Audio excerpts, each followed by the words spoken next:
Welcome to Spiritwhisper's podcast. I'm your host, Spiritwhisper, and today we have a fun and somewhat embarrassing tale to share with you.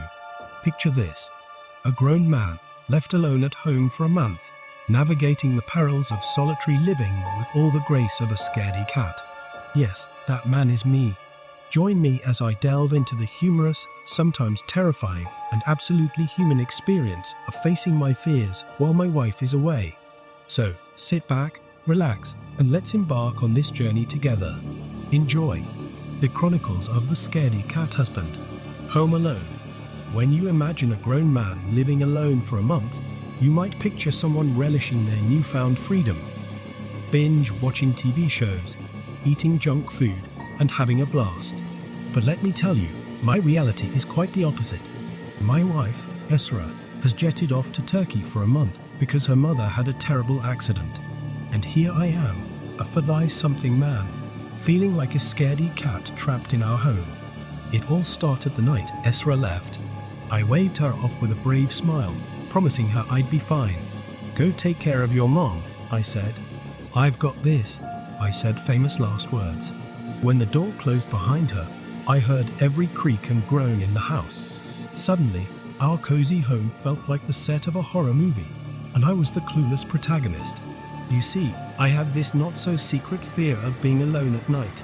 It's not something I advertise, but here we are, spilling the beans. I thought I'd outgrown it, but not. The first night, I tried to tough it out. I turned off the lights, climbed into bed, and pretended everything was normal. Except it wasn't. I heard every noise. The fridge humming, the floorboards creaking, the wind howling like a ghost with unfinished business. By the second night, I had a new strategy. I left the nightlight on. Yes, a nightlight. Laugh all you want, but it's a little beacon of sanity in my otherwise fear-fueled nights. You know you're in deep when a nightlight becomes your best friend. At first, it was embarrassing. I mean, who's afraid of the dark at my age? But then, I figured, if it helps me sleep, who cares? Of course, the nightlight isn't a cure-all. My imagination is my worst enemy. Every shadow on the wall turns into a monster. I've contemplated setting traps like Kevin in Home Alone, but I figured the odds of me injuring myself were higher than catching any would-be intruder. Instead, I've taken to sleeping with a heavy flashlight by my bed. It's my makeshift weapon against the imaginary ghouls. During the day, things are fine. Paws weak, the sun is shining, the world is bustling, and I feel like a competent adult. But as the sun sets, my inner scaredy-cat awakens. I've started watching comedies before bed to keep my spirits up. Laughter is the best medicine, right? Wrong. I watched a horror movie spoof, thinking it would help. Big mistake.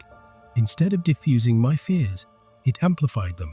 Now, not only am I scared of the dark, but I'm also scared of comedic ghosts.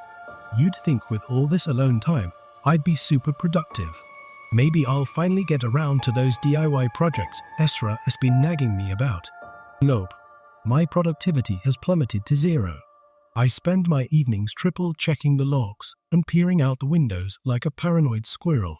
The other day, I heard a noise outside and convinced myself it was an intruder. Turns out, it was just the neighbor's cat. I felt a mix of relief and embarrassment, but mostly embarrassment. Cooking for one is another adventure. I miss Esra's cooking more than ever. My culinary skills are limited to boiling water and making toast.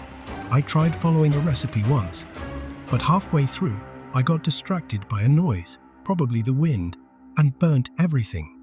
Now, my diet consists of cereal, sandwiches, and takeout. I'm sure I've become the local pizza delivery guy's best customer. We're on a first-name basis now, which is both sad and comforting. The funniest part of this ordeal is how I've started talking to myself. I mean, full-on conversations. It's like I've split into two people. Rational me and scaredy-cat me.